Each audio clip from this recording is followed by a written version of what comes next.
Hey, this is Rick from Mike and Rick Outdoors, and I want to show you a few of the pieces of gear that I've got of this fishing gear. And besides these waders, now these waders, the shirt, the hat, and the boots are all from Paramount Outdoors, and these are chest high waders or front zippered. I'll have some information up on the screen and in the description below. Different video coming up on that, but I just want to show you some of the other things I have. That's first time out for me. Maybe not the best, but I'm trying them, and they weren't super expensive. And if you're new to fishing, you might take a look at some of this stuff. So the first thing is, of course, the vest here. It's the most obvious thing, and it's the Bassdash. And I really like it. It's got a lot of pockets, and it's got a big pocket on the back. And basically, I think it's a one size fits all. It'll fit anybody, so you can change the straps up here on your shoulders and then on the sides and make it fit how you want. So it's got these zippers, pockets here on the sides or in the front that go on an angle basically. And I've got pockets over here, big pocket here, a little pocket here, these mesh pockets in front. Sorry, I have to keep watching the line, make sure I don't have a fish on it. And then there's these pockets on the inside that are mesh, and then there's the big pocket on the back. So there's information on the screen, but it's so far, I mean, I really like it. It's comfortable, it's lightweight. I try not to carry a huge amount of gear with me. I'm out with doing fishing for rainbows today, and I'm using the power bait if you want to know about that. I've got two of them with me today. I've got the salmon eggs, or they're not salmon eggs, but it's a salmon egg smell. And then I've got garlic. So we were over at the marina and they were telling us about this, and then we were talking with Rick at the country store or whatever the name of the store is, and he knows a lot. So if you're ever up here and you want to get some good advice, Rick knows a lot. My name's Rick too, so we're in good company. But I just want to show you this vest. I do like it. It's really nice. And there's probably pockets on here I haven't even found yet. Another thing I have is this net. It's brand new for me, and I'm saying it's ONROCL or ONROCL. It may be a C. It looks like it could be a G or C. Not sure about that. Information again on the screen. It's a rubber net. It's about 16 or 17 inches long as far as the net goes, and then this handle is about 8 inches, and then it has the magnetic connection here. And then it's connected to the vest, and so I won't lose it if I drop it. So that's really nice. The one thing here, oh yeah, so I've got this fishing tool.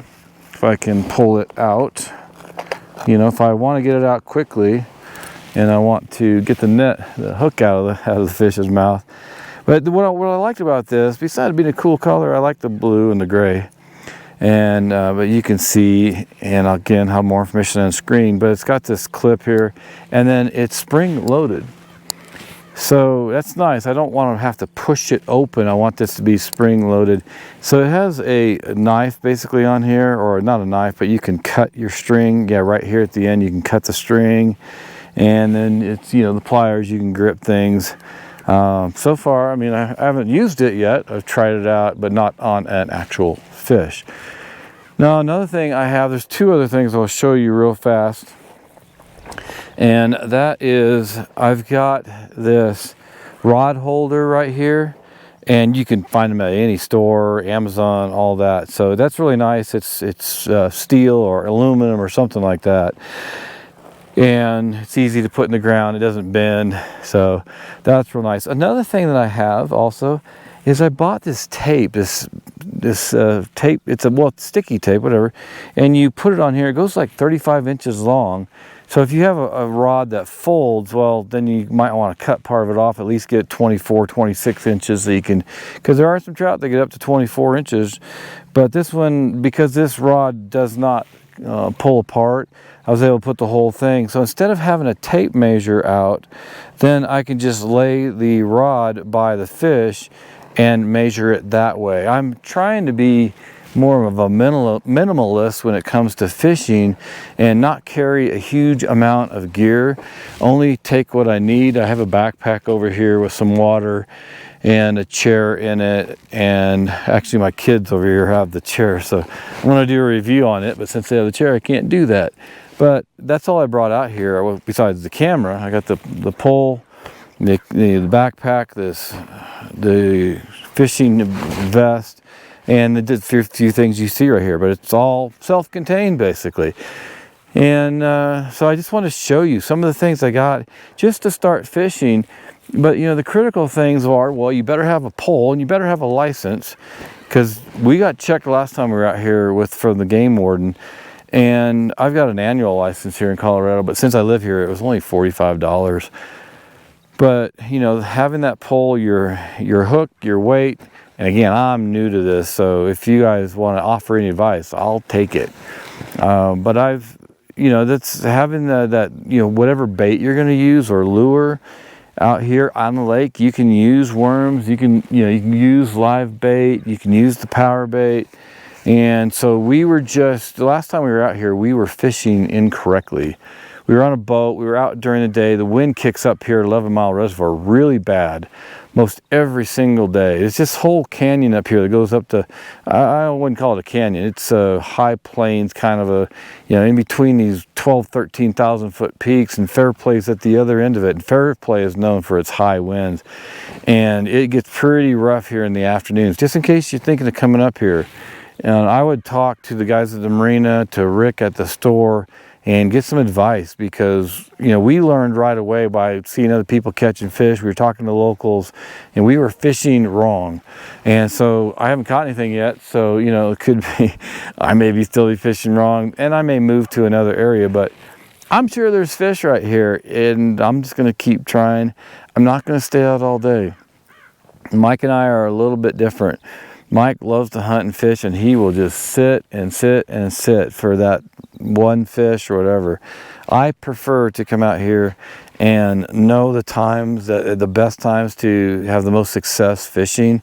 I've always heard my whole life, morning and evening is the best time to fish. Well, out here, that is actually true, even more so, because the crawdads start moving at least in the evening. If you want to know the very best time to come out here and fish at 11 Mile Reservoir, it's the nighttime, between 7, 8 o'clock at night to about 10 or 11. That's when those crawdads are moving and those trout really start feeding.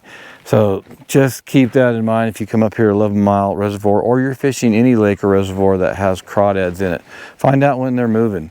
All right, so I gave you a little information on the lake out here, and besides just talking about the gear, but yeah, you really wanted to focus on some of the new gear I have. But I really would like to hear any advice you guys have, because I am so new to this. I may be older, but I'm new to fishing. I just really haven't cared to fish in my life. But you know, I mean, trout, we can keep 4 a day if I can catch 4, and no more than 2 over 16 on the rainbows, and probably the browns too. But I know on the rainbows you can't keep more than 4. And there's also a possession limit. If you didn't know that, there's a possession limit, and you can't have more than 8. That includes fish that are in your freezer. And we were talking to the game warden, and he said they don't want people stocking up and having all the fish in their freezer for long periods of time. They want you to eat the fish right away. So if you've caught, you know, more than 8, and you've eaten some at the campsite, well, once they're in your stomach, now you've got more fish you can catch, as long as it's not more than 4 a day. All right, that's it. Gone long enough on this. Just want to tell you about this gear a little bit and really offer advice. I'd love to hear from you guys. Thanks for joining me here on Mike and Rick Outdoors. Please like, subscribe, share, and turn on notifications so you'll be alerted as soon as we put out new videos. And we will see you back in the next video soon. Maybe in Colorado, maybe somewhere else.